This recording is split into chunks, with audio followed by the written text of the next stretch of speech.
അവധി ദിനങ്ങളിൽ വീടെത്തിക്കഴിഞ്ഞാൽ ഞാൻ ഏറ്റവും കൂടുതൽ പോകാൻ ആഗ്രഹിക്കുന്ന അല്ലെങ്കിൽ ഇഷ്ടപ്പെടുന്ന ഒരു സ്ഥലം ഞങ്ങളുടെ കൃഷിസ്ഥലമാണ്.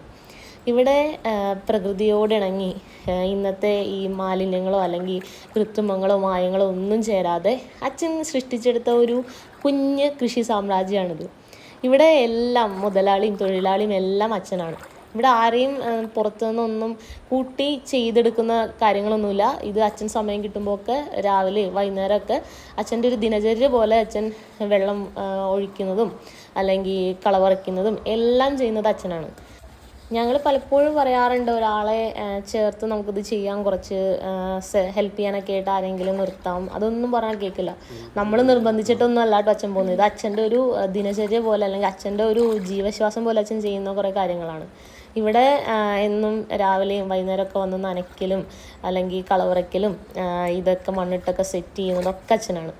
ഇതിൽ എടുത്തു പറയേണ്ട ഒരു കാര്യം എന്താണെന്ന് വെച്ച് കഴിഞ്ഞാൽ, നമ്മൾ ഒരു കെമിക്കൽസും ഇതിൻ്റെ പെസ്റ്റിസൈഡായിട്ടോ അല്ലെങ്കിൽ വളങ്ങളായിട്ടോ ഉപയോഗിക്കാറില്ല. കാരണം ഇതിൽ ചാണകപ്പൊടിയും കടലപ്പിണ്ണാക്കൊക്കെയാണ് ഇതിൽ ചേർക്കുന്നത്.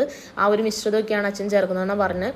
പിന്നെ ഇതിലൊരു കെമിക്കൽസും അടിക്കുന്നില്ല. നമ്മൾ വീട്ടിലേക്ക് നമ്മൾ ഉപയോഗിക്കാൻ വേണ്ടിയിട്ട് കൃഷി ചെയ്യുന്നതിനോടൊപ്പം തന്നെ നമ്മൾ ബാലൻസ് നമ്മൾ അച്ഛൻ കൊടുക്കാറുണ്ട്. കാരണം അച്ഛൻ്റെ ഒരു വരുമാന മാർഗം കൂടിയാണത്. അപ്പോൾ ഇതാണ് നല്ല ക്വാളിറ്റിയോടും നല്ല നീളത്തിലൊക്കെയുള്ള വെണ്ടയ്ക്കാണ്. ഇതിപ്പോൾ എനിക്കിന്ന് കൊണ്ടുപോകാൻ വേണ്ടിയിട്ട് പറിച്ചാട്ടോ. അപ്പോൾ വീഡിയോ ഇഷ്ടമായി കഴിഞ്ഞാൽ നിങ്ങൾ ലൈക്ക് ചെയ്യാനും ഷെയർ ചെയ്യാനൊക്കെ മറക്കല്ലേ. Bye bye.